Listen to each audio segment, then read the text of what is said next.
sit here quietly for the night and just make you wonder if it was some performance piece or not, as opposed to a talk. But don't worry, I won't do that to you. So talk tonight is called The Silent Sage, Buddha and Silence. And firstly, I'd like to thank the NBC, Thursday night team, and Bante Sangdarach, without whom I wouldn't be here tonight to speak to you. So in this talk, I'm going to explore different facets of silence, what the Buddha thought on the matter, and how we can apply it to our own lives. You will hear me draw relationships between solitude and silence, and I'd ask you just to give me permission to use them somewhat interchangeably. I feel they inhabit the same space. So let's start. I'm going to tell you the story of the Samanaphala Sutta that Sangharakshana mentions in the Bodhisattva ideal. It involves Ajatasattu, who was a king with a troubled heart, having killed his father and imprisoned his mother. The story is there to set the scene tonight around our topic and the Buddha's deep appreciation of silence. The Buddha's calm, radiant presence also expressed itself in his love of silence. This quality is famously exhibited in the story of how Jivaka, Ajatasattu's and the Buddha's physician, took the king on a midnight visit to see the Buddha. Apparently, the king and his courtiers were all sitting on the roof of the palace admiring the moon. It was the full moon of October, when the lotus is supposed to bloom, and they agreed that it was a wonderful night for a visit to a holy man. Typically Indian, this. Not a wonderful night for a beach barbecue, but a wonderful night to visit a holy man. So they set off, and being a king, Ajatasattu had to go in style. We are told that 500 elephants were saddled, and 500 ladies of the harem took their seats on the elephants, and they all went off with the king. Jivaka at their head, and the king behind, to visit the Buddha in the depths of the forest. But as they went further and further into the forest, and as it got darker and darker, the party spirit began to wear off, at least as far as the king was concerned. Apart from experiencing the general stress of being weighed down by the cares and anxieties of kingship, he had ascended his throne by foul means. So he had a guilty conscience as well. Becoming fearful and suspicious, he stopped and said, "Jivaka, are you leading me into a trap?" But Jivaka said, "Don't be afraid, Your Majesty. It's just a little way ahead. The Buddha is staying in the depths of the forest." They went on further, and it became still darker and still more silent, until they couldn't hear anything at all, except, presumably, for the sound of 500 elephants walking. But elephants can walk very quietly. Ajatasattu again said, "Are you sure you're not leading me into a trap?" And Jivaka repeated, "Don't worry, Your Majesty, there's no trap." Ajatasattu didn't believe him, though. He said, "You've told me that the Buddha is living here with 2,500 monks. We should be able to hear them a mile away, but there isn't a sound. And you're trying to tell me that this isn't a trap?" But Jivaka insisted, "Don't worry. Look, just over there, you can see the lights burning in the Buddha's pavilion." Sure enough, in a great clearing in the trees, there was the Buddha, in the midst of his 2,500 disciples, all perfectly silent, sitting in the light of the full moon. When the king, with all his fears and suspicions, came upon this sight, he said to Jivaka, "Oh, that my son might experience peace of mind such as this." In India, people are much attached to their sons and make all their wishes and aspirations on their behalf. So here again, we find the Buddha communicating a particular quality of his presence, his love of peace, solitude, and silence. This too, his disciples must have remembered after his death. Of course, we know this because the story has come down to us. So there's a little story to start us off tonight, some initial food for thought. Now, I broke up this talk into 3 sections, and the first is called Silence in Communication and Ethics. So the other week I was looking for examples of where the Buddha spoke about silence in the Pali Canon and came across this sutta in the Majjhima Nikaya. It's called the Sandaka Sutta. I'll just read you a small excerpt. Now at that time, the wanderer Sandaka was sitting down with the great company of wanderers, shouting out with a loud noise, a great noise, talking various kinds of inferior talk. That is to say, talk on kings, thieves, great ministers, armies, fears, battles, etc. This reminds me of those mornings at work where people used to discuss Game of Thrones episodes before them from the night before. But anyway, so they're sitting around this group, chit-chatting away, talking about all sorts of things. Then the wanderer Sandaka saw the venerable Ananda coming in the distance. Seeing him, he called his own company to order, saying, "Good sirs, let there be little noise. Do not, good sirs, make a noise. This is a disciple of the recluse Gautama who's coming, the recluse Ananda. For as long as disciples of the recluse Gautama have been staying near Kosambi, the recluse Ananda has been among them. These venerable ones wish for little noise. They are trained to little noise. They are praisers of little noise. So he may consider approaching if he knows that this company is of little noise." Then the wanderers fell silent. Then the venerable Ananda approached the wanderer Sandaka. I found out of 4 examples in the Pali Canon of similar setups to suttas where a bunch of people are hanging around talking to each other with a conversational quality somewhat akin to the nutritional value of chewing gum. I called my friend Padmasidi and asked him what the deal was with all these repetitive opening sections in so many suttas. So we're chatting for a bit, and he thought, well, there might be a teaching in it. And we could say, to hear any teachings, we have to listen. To listen, we have to be silent. There's also a risk with our speech that we will speak in an unethical way. For example, the Triratna Buddhist order has 4 precepts dedicated to speech: avoiding false, harsh, useless, slanderous speech. That's nearly half of the 10 precepts. So we can see how important it is. So this ethical dimension of silence made me think back to something earlier this year. Over the Christmas break, I did a solitary in a tiny house in the Macedon Ranges. Solitaries are markedly different to other retreats, I found. And again, the reason for that might be the degree of silence you can experience there. It's one of the main reasons I go. I can find silence to be quite pleasurable in contrast to the noise of most of my life. It feels like a cool pool on a hot summer's day. On the retreat, I found silence had a cleansing and purifying effect on me, a bit like fasting. My mind was clearer and more focused after taking a break from all the verbiage of my life. I could engage with meditation more effectively. I felt I was then, a fitting vessel ready to reflect on different aspects of my life. I could feel the ethical benefits of silence. As a little aside, my experience is not the same experience that everyone else shares. My cousin, for example, finds silence oppressive, like a punishment. Same with meditation for him. For him, it's like being told to, go in the corner and sit there and be quiet.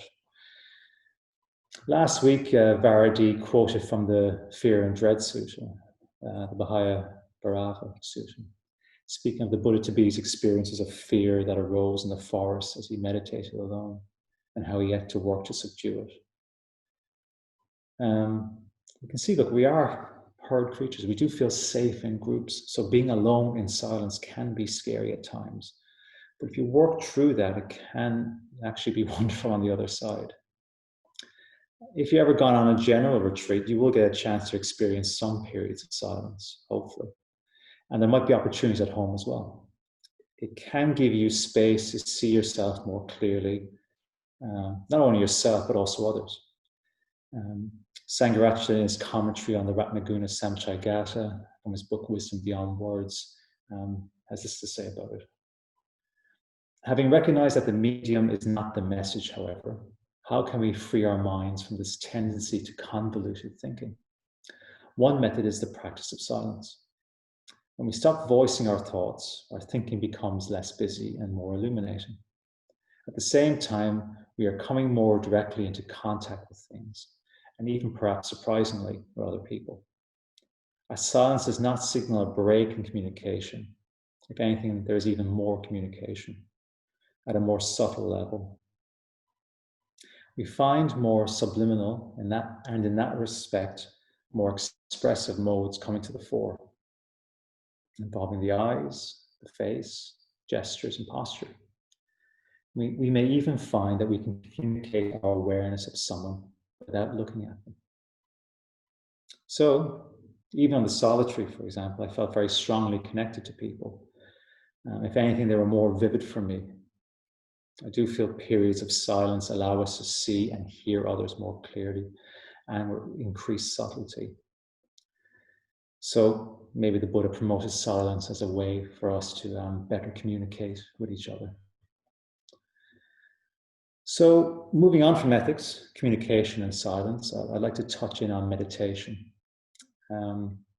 We may initially come to meditation thinking we have to clear our minds, and so can find ourselves feeling like a failure for thinking and being distracted when we start.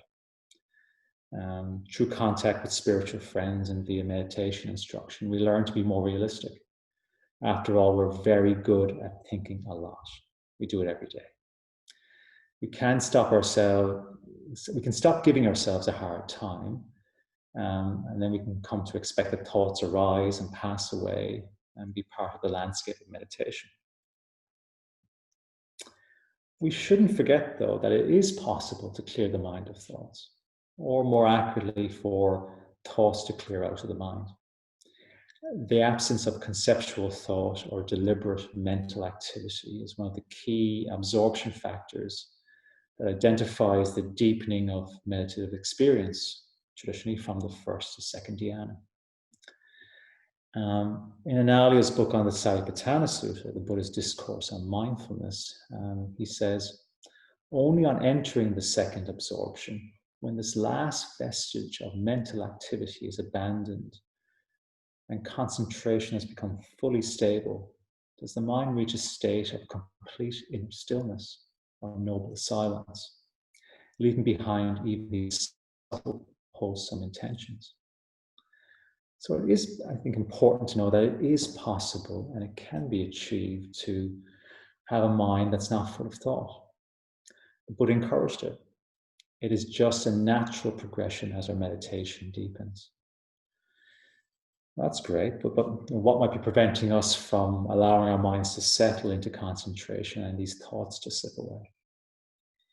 Much has to do with how we are off the cushion. Maybe it has to do with the busyness and distracted energy in our life. If we can integrate and conserve that energy, maybe it could make a difference. I'm going to read just two short excerpts of Sangharakshas. The first from the Bodhisattva ideal, and the second from Purpose and Practice of Meditation, which do speak to this. Another way of conserving energy is to introduce more silence into one's life. An enormous amount of our energy goes into talking. If one is silent for a while, a few minutes, a few hours, perhaps even a day, spent quietly at home by oneself, energy accumulates within one in a wonderful way. And one feels calm, peaceful, aware, mindful. It's as though a clear, fresh spring of energy bubbles up inside, pure and untouched, because it is contained within oneself, not expressed outwardly in any way. Because words have so much influence over our consciousness, many meditation retreats incorporate an hour or more of verbal silence into their daily program. Often it's much more. Verbal silence is something most people hardly ever experience, yet it can be deeply relaxing and even a profound relief after the continual chatter which our minds so often have to cope with. One's thoughts become clearer when they are not subject to interruptions. It becomes possible to experience oneself more deeply and continuously. Deliberately refraining from speech can be very beneficial preparation for meditation, as well as a way of absorbing its effects. This can be useful for your practice at home too. For example, when you get up in the morning, it can help to be silent before you meditate. A very good way of preparing is to dress and wash silently with awareness, perhaps sitting by a window for a few minutes. A quiet period afterwards also helps. Silence before meditation helps us to prepare our minds for concentration, and silence afterwards helps you to absorb its effects. So we can know this ourselves from retreats. We can get an experience of this energy and concentration in those periods of silence. Now, I know it's true that on retreats we have ideal conditions, but Sangharakshita does say we go on retreat to come back from retreat. So how can you start to bring some of those retreat-like conditions into your everyday life? Well, myself, I do try and block out Sundays where possible as a quiet day to myself. I find if you don't make a point of it, the world can easily sweep in and steal your solitude. So you need to bring some clear intention to this. And look, we can't always enjoy perfect conditions. So the question is, how do you incorporate silence into your inner life, regardless of conditions? Even, let's say, in the midst of a busy supermarket. This may seem a bit baffling or impossible, but maybe we can treat it like one of those Zen koans. Something like, how do I experience silence amongst noise? It might require a little imagination and practice. This leads me to my last section, which dips our toe into the mystery of silence, the transcendental or the spiritual quality of silence. Now, I might get a little poetic here, so please forgive me. See if you can just flow with it. But first, let's just take a silent break for a few seconds, gather our energy, concentration again before we move on.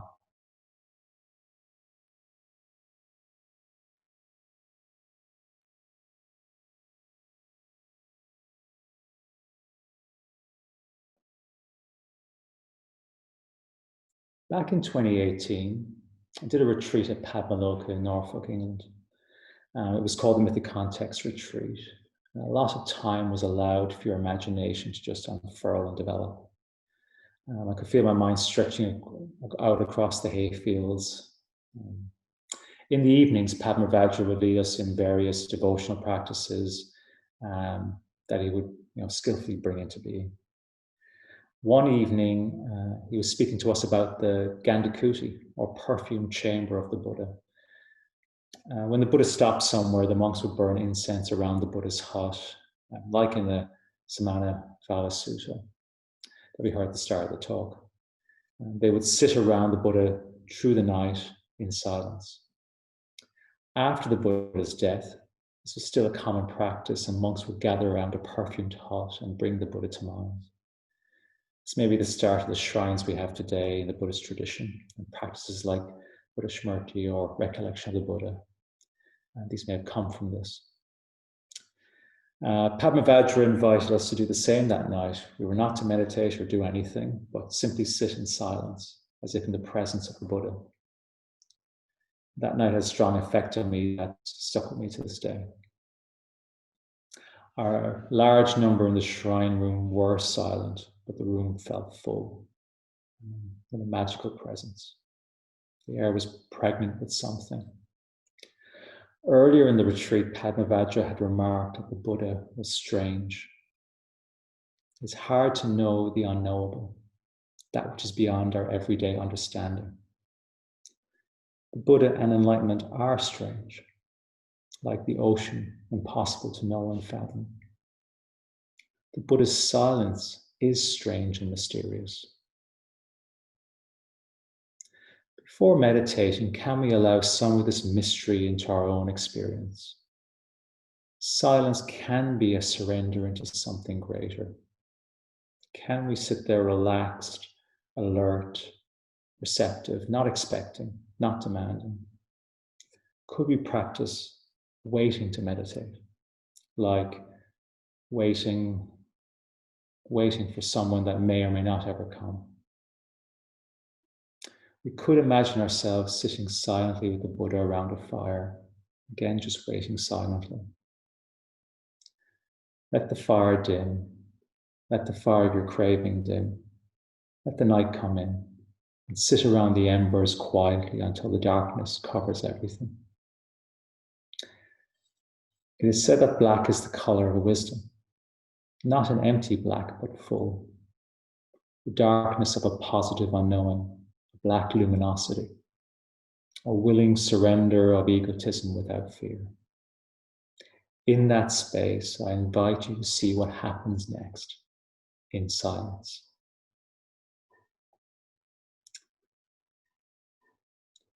Well, with that image painted for you, I think I'll start to wrap up. I can simply say that I believe that solitude and silence are fertile grounds for insight to arise. Can you find ways to incorporate silence into your life and not just wait to go away on solitaries, which I do recommend as well when you're ready? To finish, I'd like us to sit in silence for a few moments, but I encourage you, if possible, to unmute your microphone. Do see if you can be mindful of your body and sit as silently as possible, but unmuted. There may be a little sound, but don't worry. It's like us to sit in an active silence, like at the end of a puja, when the final shanti fades away. Listen for that silence, that little silence. As is only right, I'll give the last word to the Buddha before we sit. This is from the Samyutta Nikaya, the Kanda book. Apply yourselves, brethren, to solitude. A brother who is given to solitude knows a thing as it really is.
Thank you, everyone.